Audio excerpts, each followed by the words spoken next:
Now in the point where I did get to come up here, the universe did provide me with wonderful friends. The universe did take care of me like it promised. Now it's my turn to do what I said I was going to do, which is to help transgender children.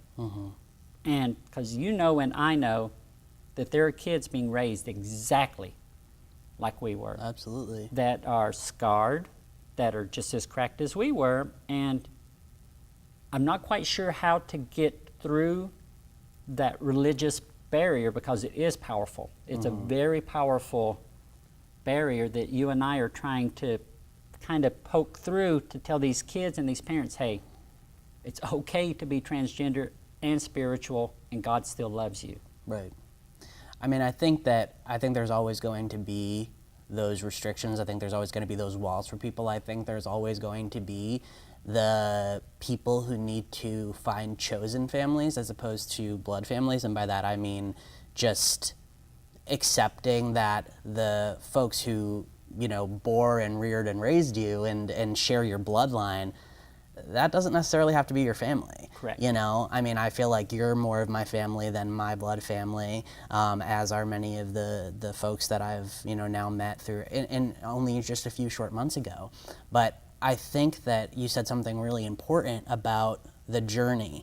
And I mean, you want to talk about a spiritual experience. I think your life, whatever religion you subscribe to or don't subscribe to, I mean, that's your spiritual experience. That is, I could go back and I could unwish all of the awful things I went through, and it would so drastically change the course of who I became as a person that I could never do that. I could never go back and wish that hadn't happened, right, despite how in those moments I would have wished for anything else. Exactly. And in those moments I would have, you know, there were times where I didn't know if I would see an end to the pain.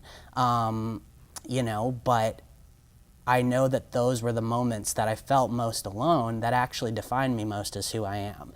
And I've often said this as well, that if I had been born as, you know, a cisgender male in the family that I was born into, I think it's a pretty safe assumption that I would not be nearly as empathetic and I definitely wouldn't be the person I am today. Right. You know, I would have been afforded every privilege that life could have offered me, raised in a family that, in an environment that said, the way you are right now is the right way to be. So would I necessarily have had the empathy for people who didn't fit into the mold? Right. Would I mean, I certainly wouldn't have had the awareness and the mindset and the firsthand knowledge that there are people out there struggling.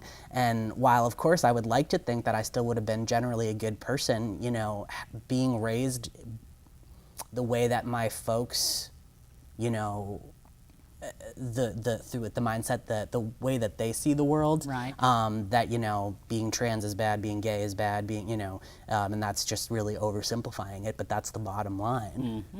What would have made me, you know, expand my viewpoint and realize that, you know, there are people out, everyone is a person and everyone has value, and that we have work to do here.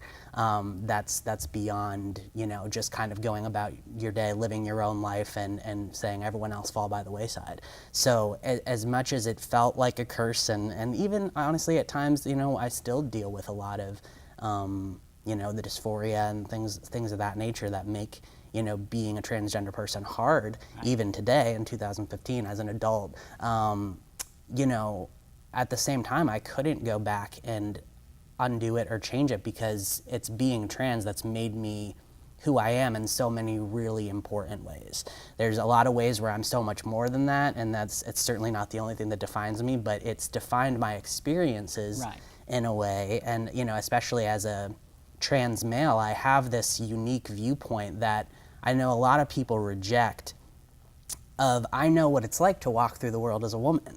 And there's something that I think a lot of other, you know, trans men or whatnot like to ignore that or reject it or forget all about it or not own it in any way.